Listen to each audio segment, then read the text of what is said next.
Boleh catat lah. Ada pen lah. Ada pen, tolong catat. Apa nak kena tengok betul-betul. Okey, nombor 1. Pastikan market kita tu betul, jelas direction. Kalau lurus, jangan masuk. Itu kita panggil sideways. Ataupun dia tak berapa nak condong sangat. FCPO ni, lagi condong, lagi bagus. Ini kita panggil condong ke atas. Ini uptrend.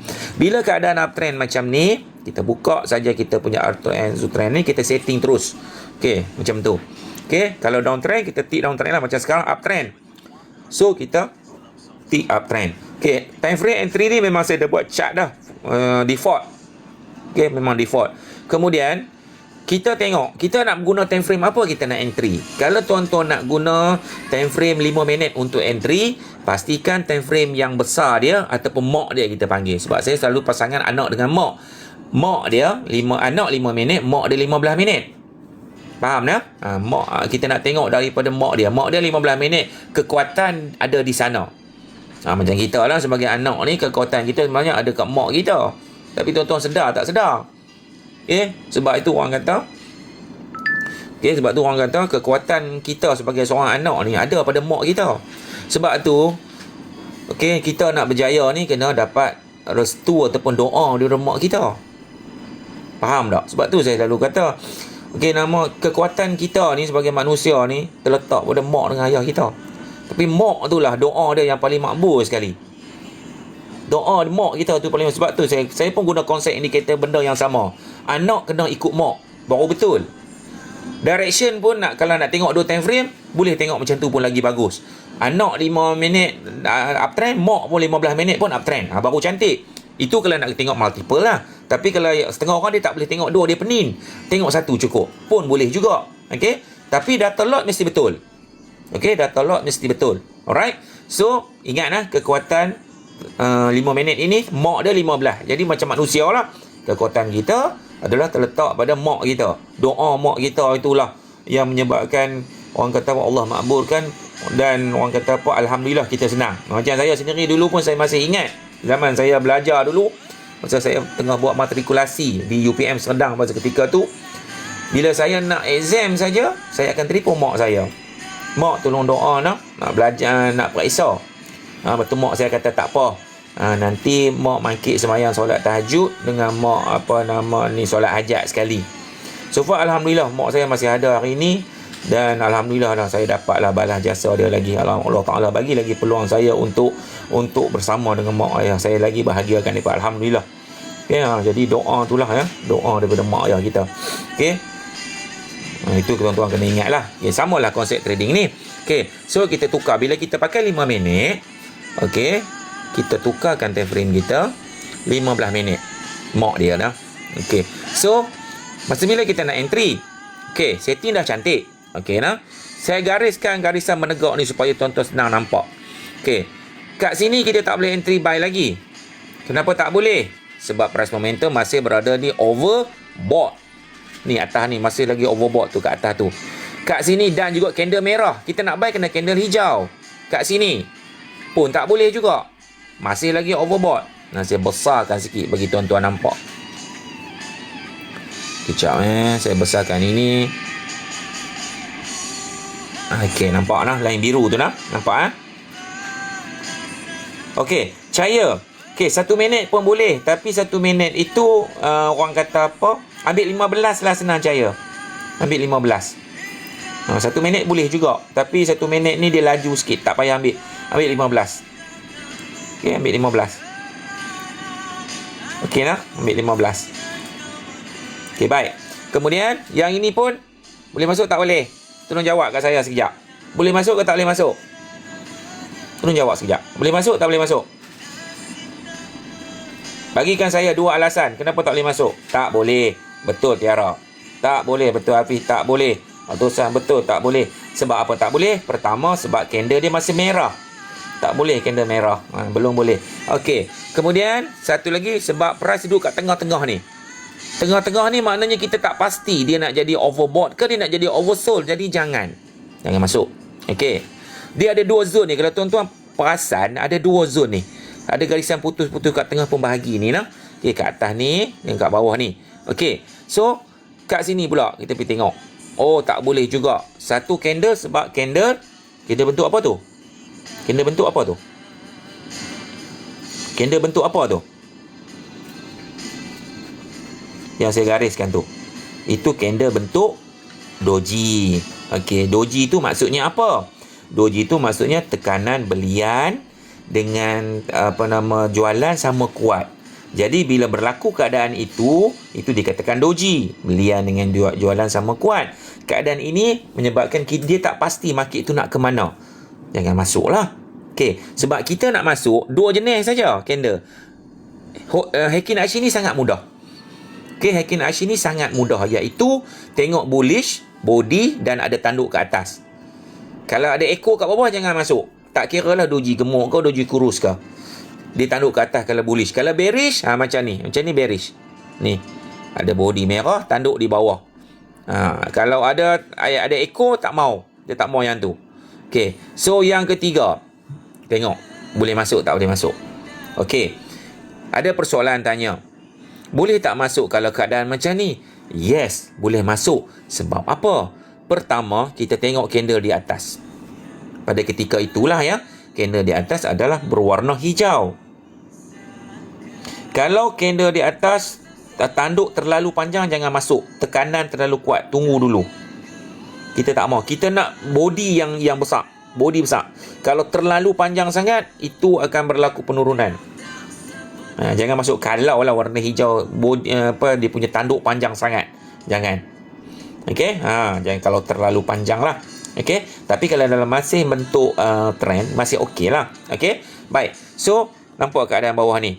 Walaupun dia belum sampai oversold, tetapi keadaan di atas ini dah tunjuk bullish. Candle kita bullish. Disokong pula oleh ada bola hijau.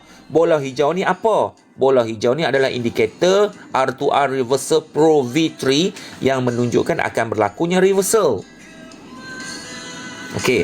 So, apa kita nak buat? Pada ketika itu, kita akan refer kita punya buy lot kita ada berapa. Contohnya pasal ketika tadi itu buy lot memang akan ada nilai tadi. Contohlah buy lot tadi adalah ada 1 ataupun ada 3. Okey, kita boleh masuk dah.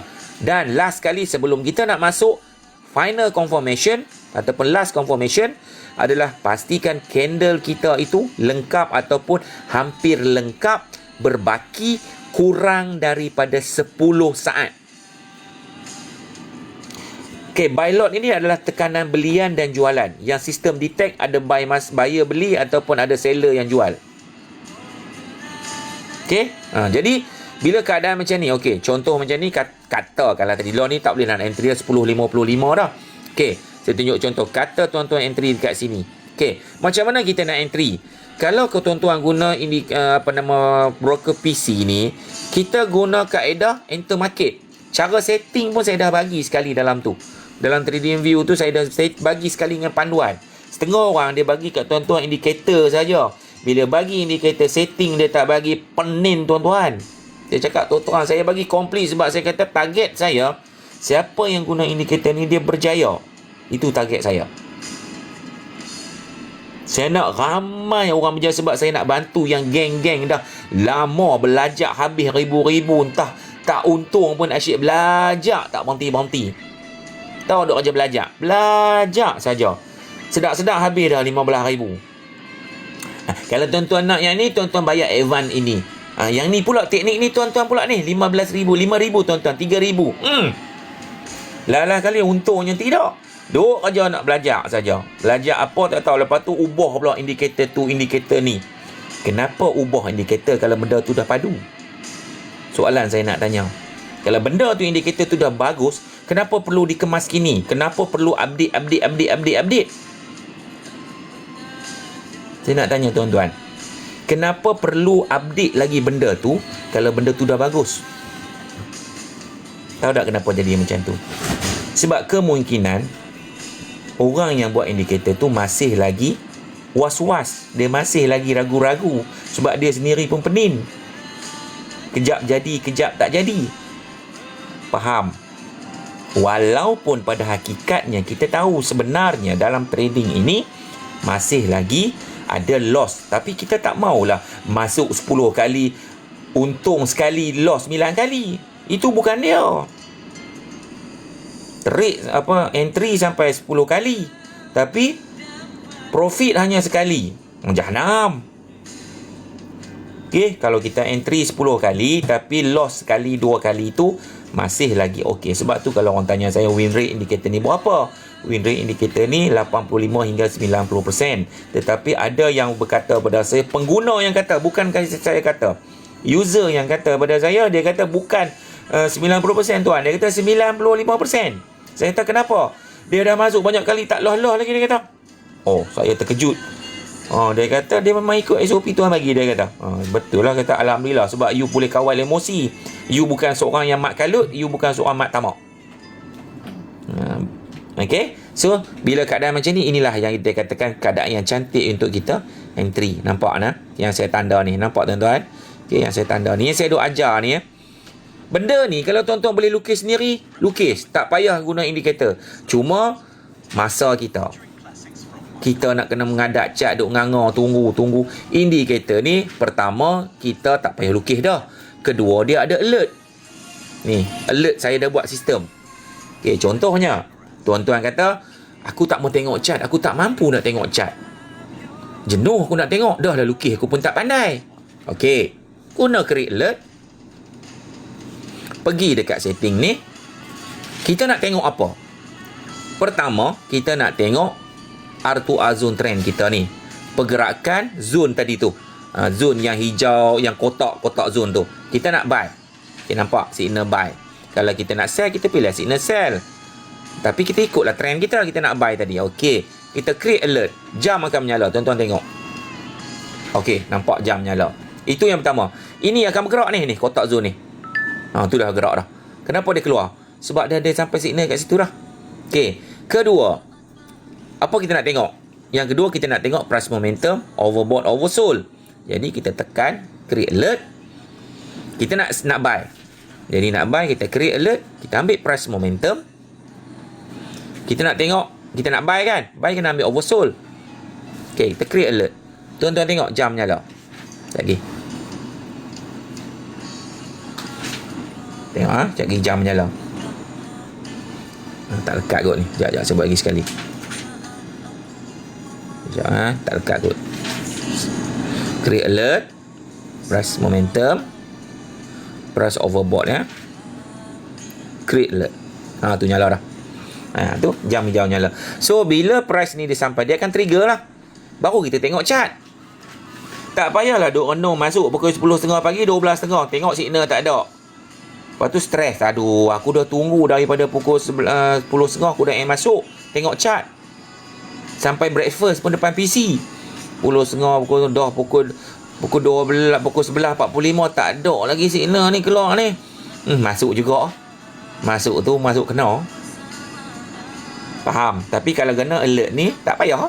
Tengok alert signal tak keluar lagi, tak payah tengok chart lah. Dia pergi dulu Lagi duk tunggu ada chart, lagi jahanam. Sebab apa? Emosi kita akan terganggu. Sebab apa? Pemikiran kita tu memang duk tunggu nak entry saja. Ya, atasan, dia akan hantar noti dekat phone kita. Kalau kita connect dengan speaker besar, dia bunyi kuat. Boleh pilih loceng apa kita nak. Contoh kalau kita ambil alert ni, kita nak ambil bunyi macam mana, semua boleh.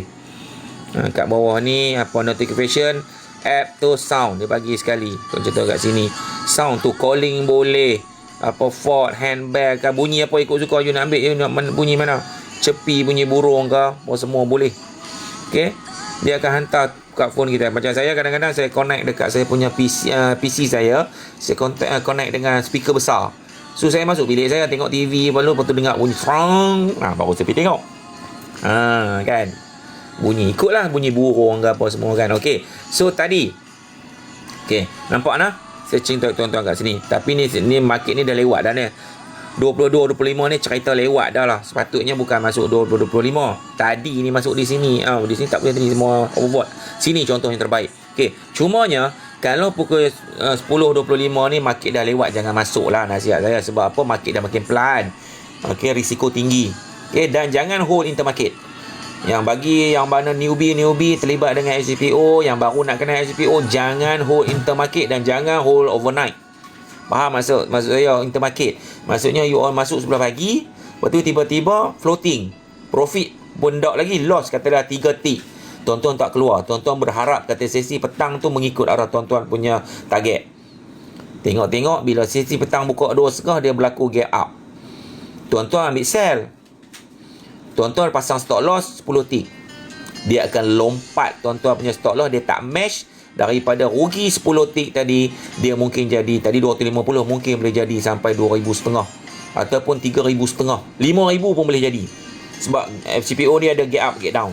So saya pernah kena, pengalaman saya mula-mula saya terlibat dalam trading, saya pernah kena 3,500 berpeluh. Sebab tu saya kata tuan-tuan jangan buat seperti saya buat. Itu pengalaman yang saya nak ceritakan kepada tuan-tuan. Okay, so jangan. Overnight lagi bahaya. Sebab kita tak tahu. Contoh tuan-tuan masuk hari Jumaat petang, tiba-tiba sangkut. Nak tunggu dia buka market hari Isnin. Buka hari Isnin, soya bergerak entah macam mana. Tengok-tengok dia tak mengikut arah tuan-tuan, dia jadi gap up atau gap down. Naya.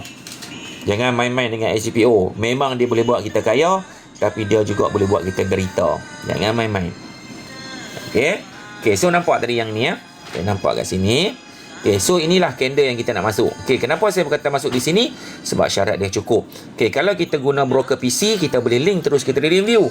Kita nak setengah orang dia hanya follow yang bawah ni saja.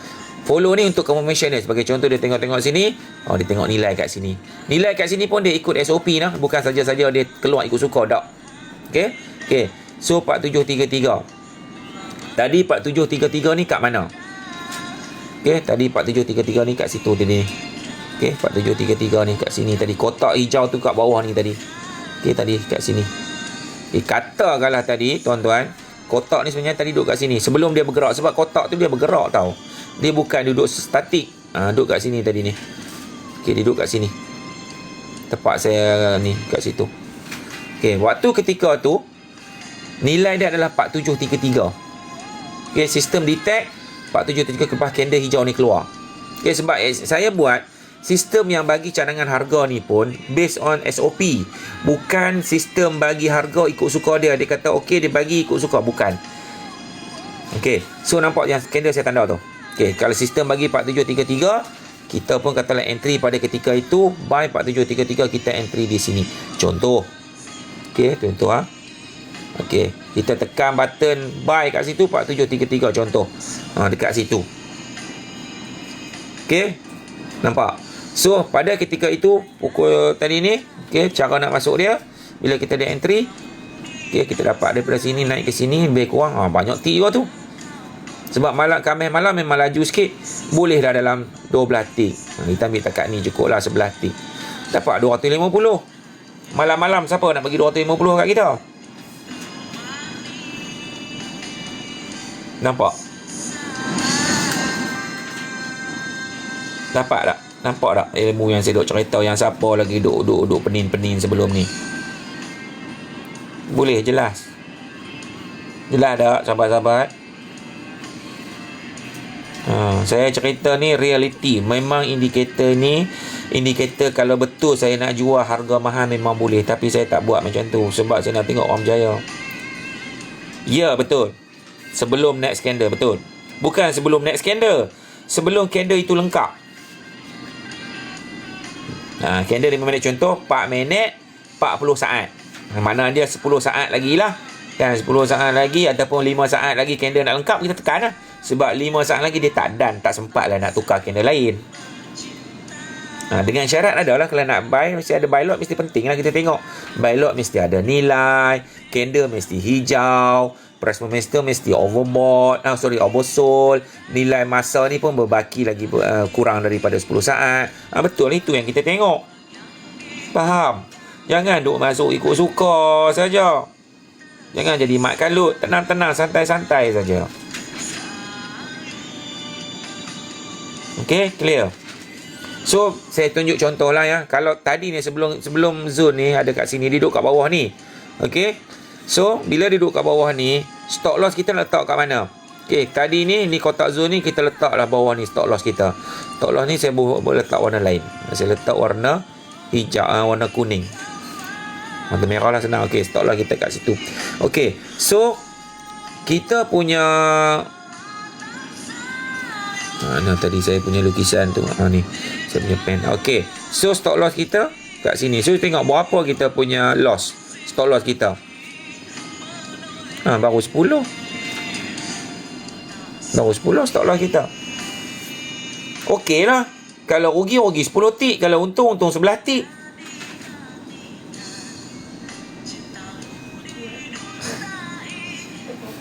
Okey, boleh. Kalau seller tu lagi banyak, maksud dia tak akan jadi macam tu, Rosy Chick. Dia tak akan jadi macam tu. Dia cuma akan nyala salah satu je. Dia tak akan jadi buy lot 30, sell lot 20. Dia tak akan jadi macam tu. Saya pun tak buat sistem tu memeningkan kita. Saya buat satu sistem yang detect mana paling banyak, dia nyalakan yang tu saja. Contoh buy lot, sekarang ni buy lot, sell lot tak ada nilai. Dia tak akan jadi buy lot 30, sell lot 30 serentak. No, tak ada. Dia tak buat macam tu. Mampu kita macam tu nak detect. Kan? Okey. Cepat nak tanya apa? Saya cerita detail malah ni. Mana yang duk penin-penin lagi. Nampak tak? Tapi itulah bagai dikata lah. Kalau indikator ada kat kita, lagilah kita mudah faham. Kan? Tengok sama tak saya cerita tadi SOP dia. Saat saya tunjuk. Ini fundamental yang dapat sekali. Kalau ambil package yang sekali dengan fundamental tu lah, no? Fundamental ni dihantar sejam. 1 jam sekali dia akan hantar. Auto lah. Saya guna sistem bot. Sistem bot ni dia akan hantar lah maklumat. Dia crawl maklumat, dia hantar, ya. Okay. Alright. So, yang ini pula adalah SOP yang ada banyak lagi saya bagi. Tapi ini yang orang kata apa? Scalping yang saya tunjuk tadi. Scalping ni bukan 5 minit saja, boleh pakai untuk semua time frame. Ikut kemampuan kita lah. Okay, macam 5 minit ni standard lah. Siapa yang suka ni, nampak tu, saya bagi tahu tu. Pastikan market uptrend dan hanya fokus buy. Tunggu signal buy dan kotak zone panjang hijau bergerak yang tadi panjang tu. Tunggu price momentum oversold. Tunggu bola hijau muncul. Tunggu candle hijau bertanduk ke atas tanpa ekor bullish muncul di atas kotak zone hijau. Sebenarnya nampak je nombor ada banyak, tapi sebenarnya sekejap je benda tu. Sebab dia memang datang serentak. Pastikan ada nilai lot buy muncul di dashboard, entry buy, entry market, ya. Letak SL di bawah kotak zone panjang hijau, letak TP pada resisten terdekat, exit apabila price momentum overbought ataupun sell. Nampak? Saya bagi detail, tuan-tuan. Tak payah geruk-geruk 360, tak payah geruk, mengaruk je. Kalau ada geruk tak bantu buat apa? Baik tanya direct dengan owner. Siapa owner dia? Saya lah. Tak ada geruk-geruk mengarut. Saya pernah ada geruk dah dulu. Tak ada. Am 360 ada geruk pun duk sembang hotline buat apa? Kadang-kadang tu tak bantu pun duk bertanya dalam geruk je. Dan dalam geruk nak tanya dalam geruk, baik tanya direct dengan owner terus. Sebab tu saya ada tanya direct terus. Janganlah setiap masa. Takkan semua nak tanya. Orang kata dah bagi panduan kan. Kebanyakannya kita bantulah. Yang mana tak faham kan. Takkanlah 24 jam duk tanya. Mampu saya tahun tu. Mampu kat situ duk kerja jawab soalan AM 360 kan. Jadi apa nama operator.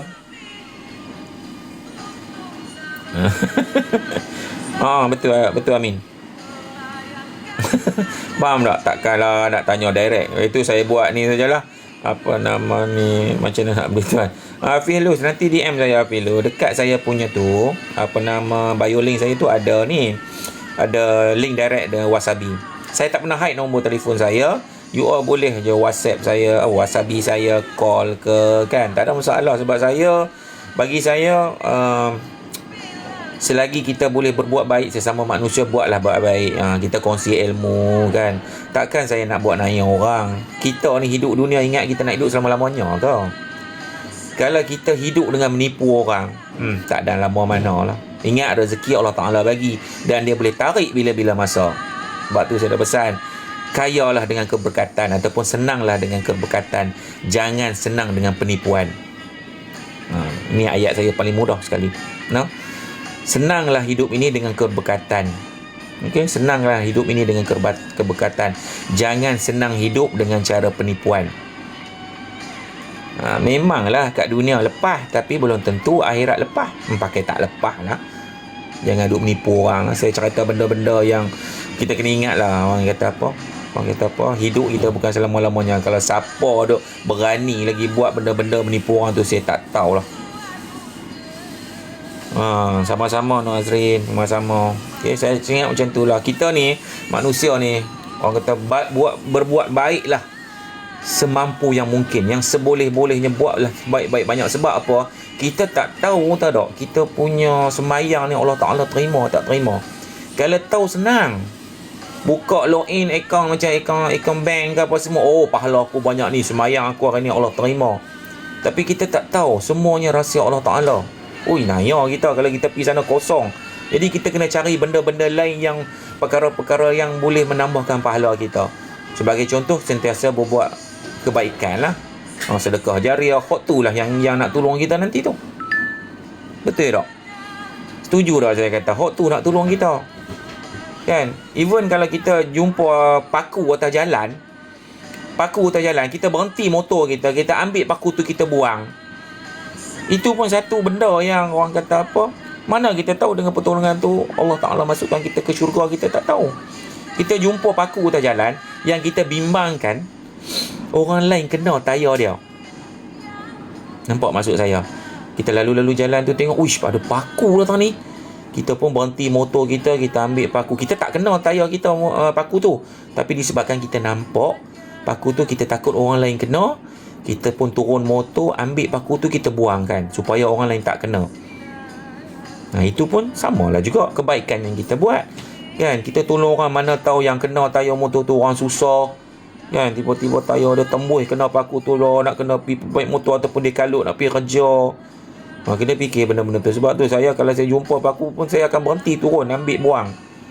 Kan? Sebab benda-benda tu boleh memudaratkan orang lain, boleh menyusahkan orang. Jadi kita bantulah, kan, sebaik yang mungkin.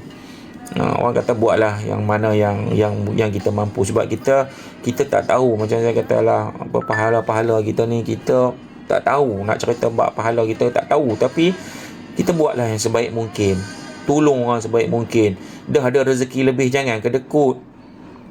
Jangan kedekut pula, sebab benda-benda tu semua nak tinggal je. Jangan sembang lah. Yang kita bagi ke orang tu sebenarnya kita nak bawa. Yang kita tinggal dalam bank banyak-banyak tu, yang tu kita nak simpan, tu semua kita nak tinggal. Percaya tak percaya saya kata? You all simpan lah 100,000 kan 200,000 pun dalam akaun bank. Kalau tak bagi kat orang, tak sedekah juga kat orang, kan? Waktu kita nak tinggal tu. Sebab itulah kena bersederhana dalam hidup kita ni, kan? Yang kita nak bawa ni, hak kita bagi kat orang ni. Sedekah dekat orang, jamu makan, semua tu lah yang ni. Memanglah kadang-kadang kita tak nampak banyak, sikit dia. Tapi kalau boleh tu, orang kata apa, biar sikit tak apa, kita kerap, kita bagi. Dan tengok orang ni susah.